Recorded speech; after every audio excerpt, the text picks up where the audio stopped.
Best budget phone out this year. CMF Phone 2 Pro. Search now on Flipkart. Rahul तेरी वजह से पूरा plan cancel हो गया। रहने दे। सुन,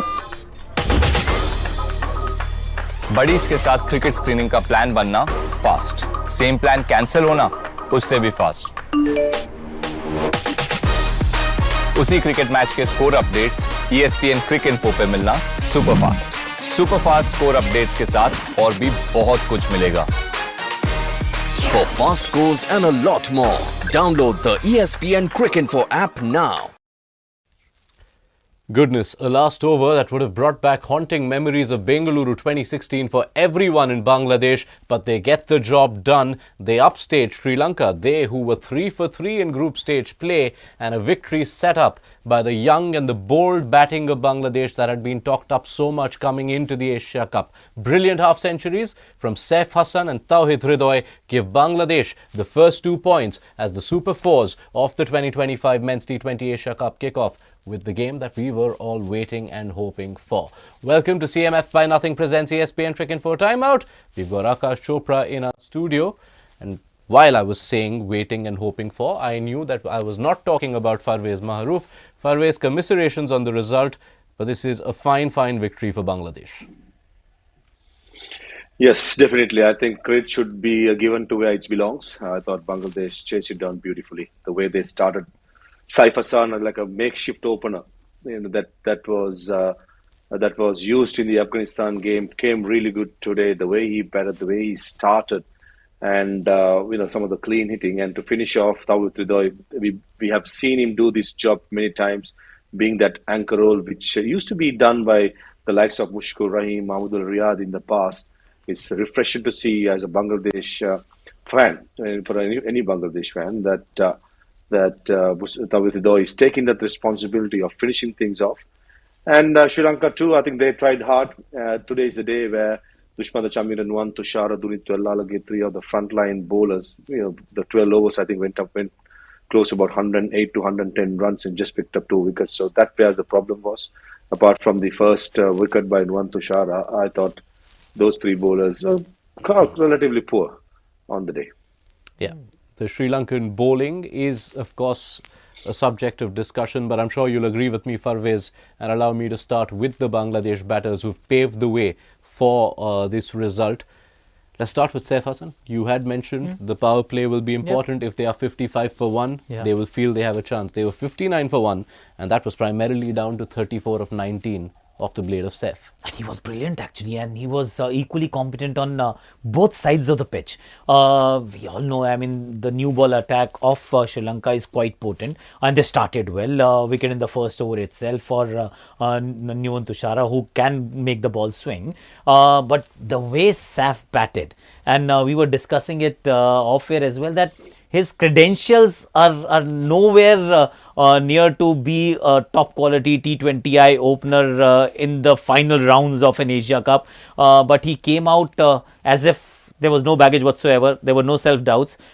He was, one, of course, playing the ball on its merits. 2, I thought neutralizing Nuwan Tushara was very important, where a lot of people have started now stepping down.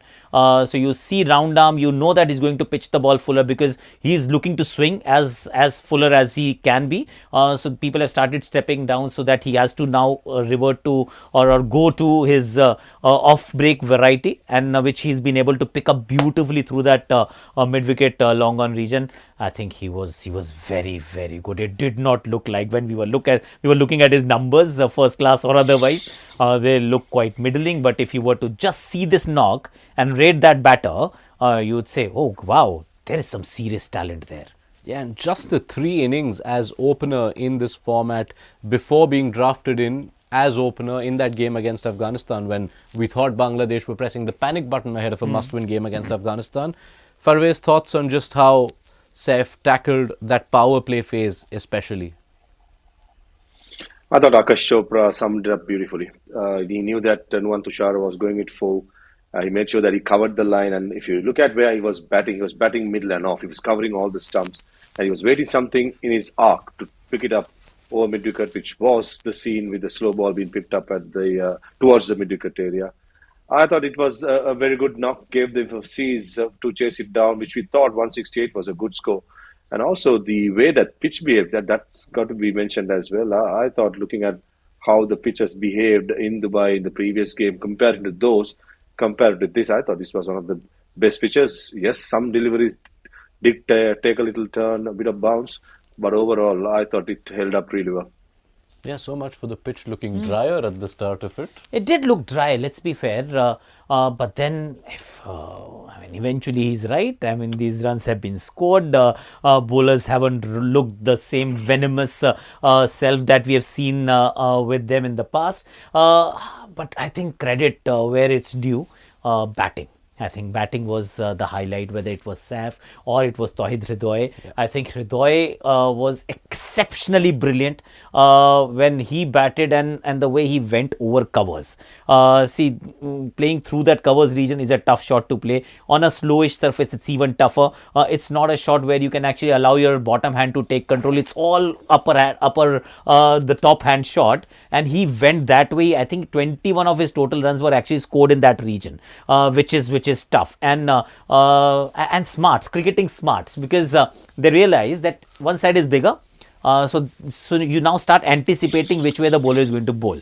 Sometimes it becomes predictable because I remember that Dunit Vela lage over, or acting Kamindu Mendes over rather, where he knew there were three fielders, third man, point and covers, very, very square cover and deep covers fielder. First, before that, he went over covers. He pushed them back. He hit cut for a 4. I think it cost him about 16 odd runs in that 1 over that he bowled. And that was just the cricketing smarts, knowing very well that where he's going to bowl, cover all stumps, and then not really trying to go the shorter side. He actually targeted the bigger side, but was able to find the gaps. I thought, and the other highlight actually, and this is great for Bangladesh. I really like Bangladesh when they win, and in the past as well. When Shakib and Mushfiq have failed and they win, I said great win. And Litton, yes, while he played, he was good and he played a small little cameo. Yep. But Litton failing and them winning, I mean, that's great news, because then you know that others are doing really well and they're not over-reliant on one or two guys. That has been their template for a very long time. Yeah, I mean, the victory against Afghanistan was set up by Tanzid's half century. They've now got these half centuries. I want to push you further on Tauhid, because his reputation, especially against spin, has been talked up since we saw him, I remember, at the 2023 Asia Cup.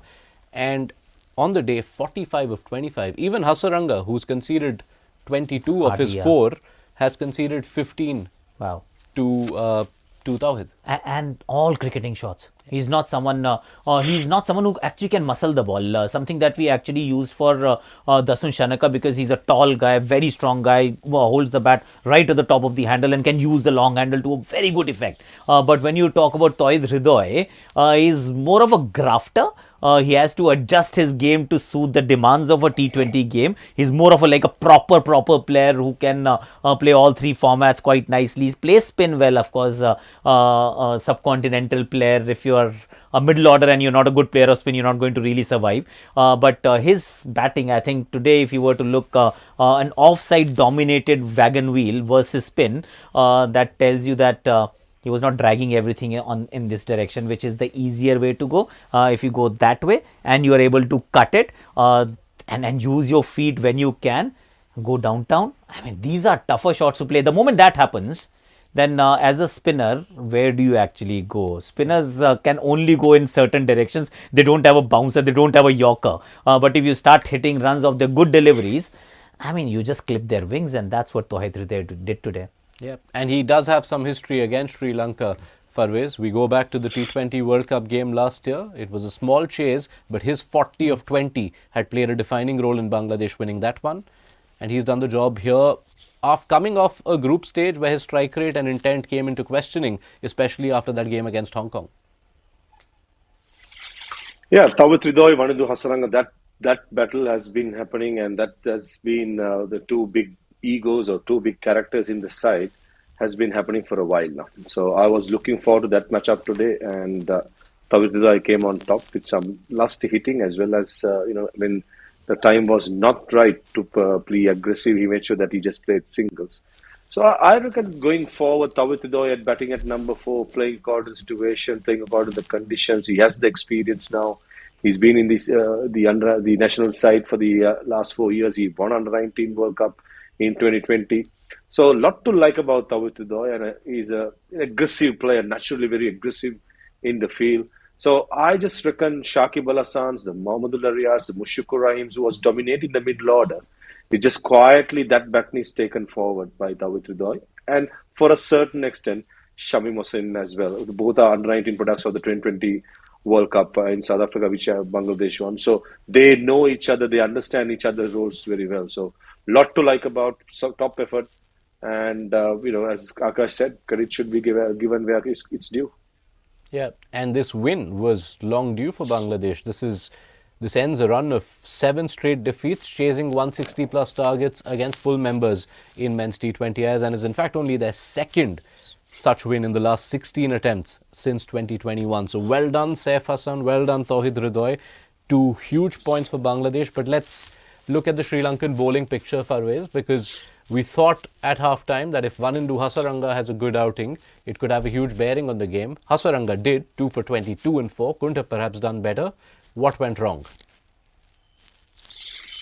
Saif Hassan, that's what went wrong. I thought he batted really well against Dushman Shamira, Nuwan Tushar, and as predicted, Charita Salanka could only go to a couple of his fast bowlers and maybe Will Lalagi for an over. And this is where he missed Mahesh Theekshana's expertise in the power play. So lots of ifs and buts, can be asked. And also the bounce and the movement of the seam in India wasn't there. But when we compare from Abu Dhabi, so that's where I thought Dushman Shamira pulled his length back, which played into Litton Das' hands, because he was batting deep in his crease. He was trying to open up the score of the wicket. So all the little things, the little battles went Bangladesh way, mainly because they were smarter. And Sri Lanka certainly missed a spinner where he turned a little bit and bowled a bit slower. That's what Nasum Mohammed did. He varied his pace. And I don't want to be too critical of Dunit Lalage, but he seems like he's just bowling in one pace, like to bowl it quicker and not much variation. So that also made a fact, because in this sort of a pitch, you got to put more reps on the ball, slow it down, have that guts. And Sri Lanka missed it actually, and this is where they suffered, because, as I said, Dushman Chamir and Nuwan Tushar, Dunit Lalage, 3 of the frontline bowlers for Sri Lanka, 12 overs, 410 runs for 2 wickets. I thought that's where Sri Lanka lost the game. What could they have done differently?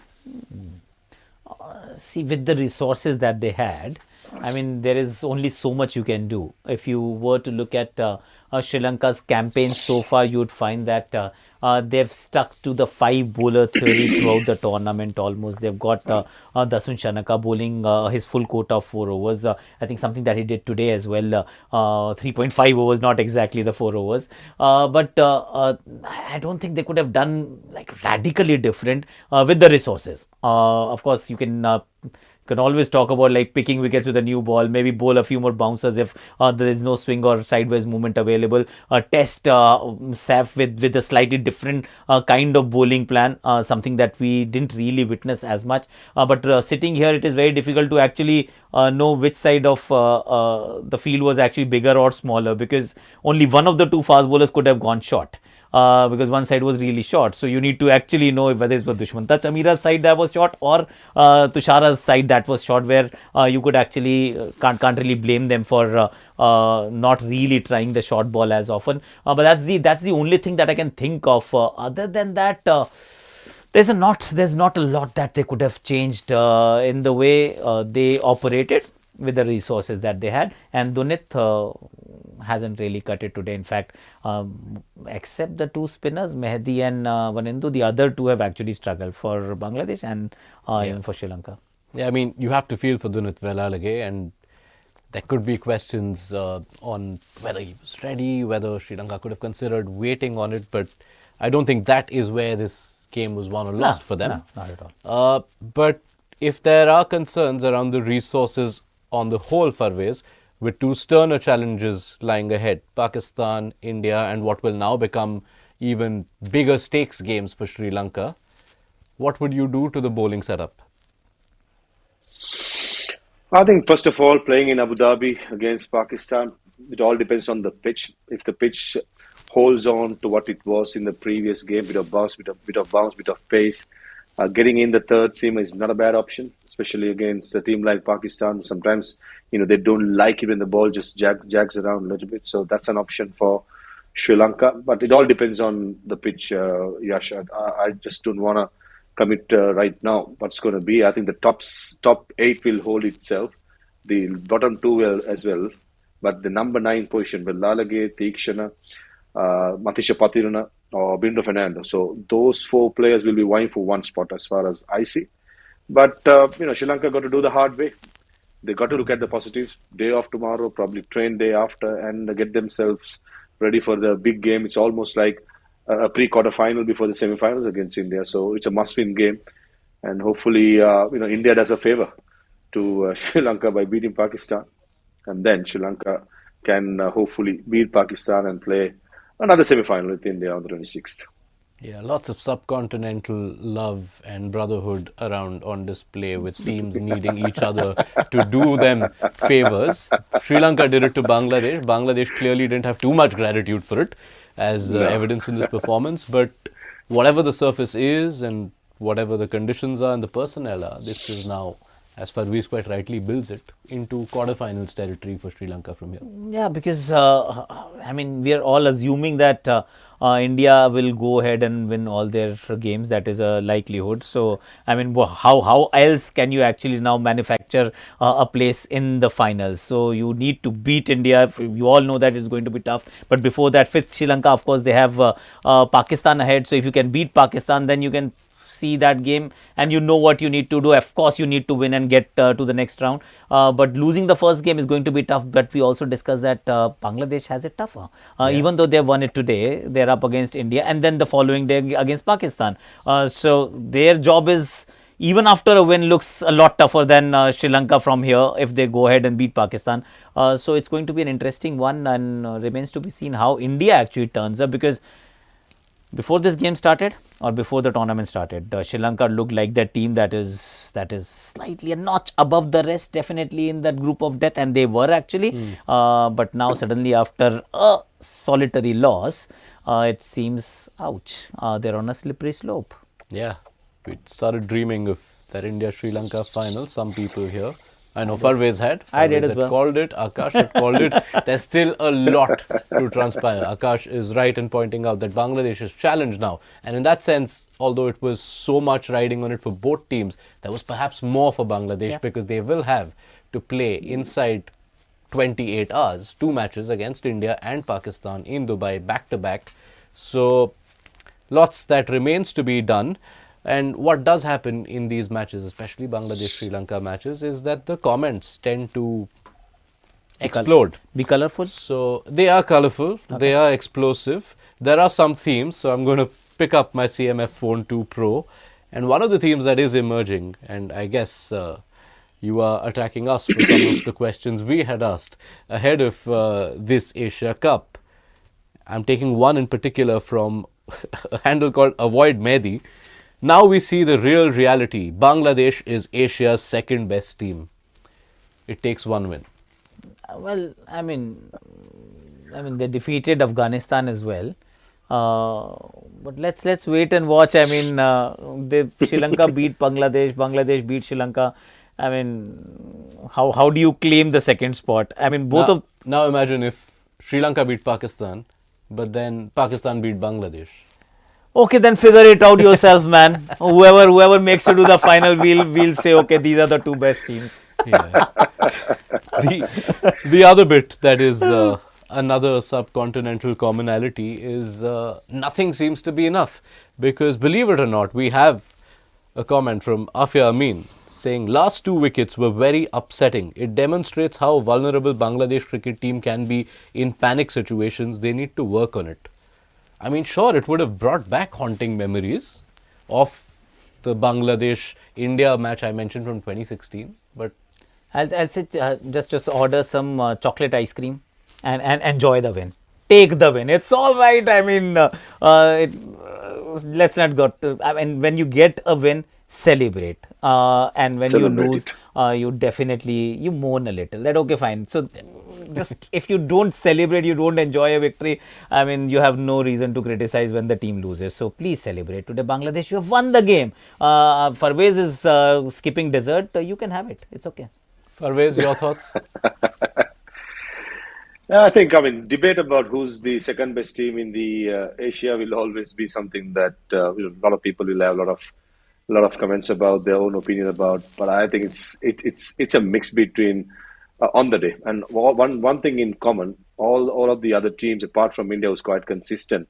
Not only in Asia, in the world cricket, have been very inconsistent. Though it be Afghanistan, Pakistan, Sri Lanka, or Bangladesh, the consistency has had a lot of say in their performances in the past. So I just feel all are on the equal bracket, whereas India clearly on top of the ladder without any hesitation. Right. We will leave it there. Farveez, I'm glad at least one of your teams has given you some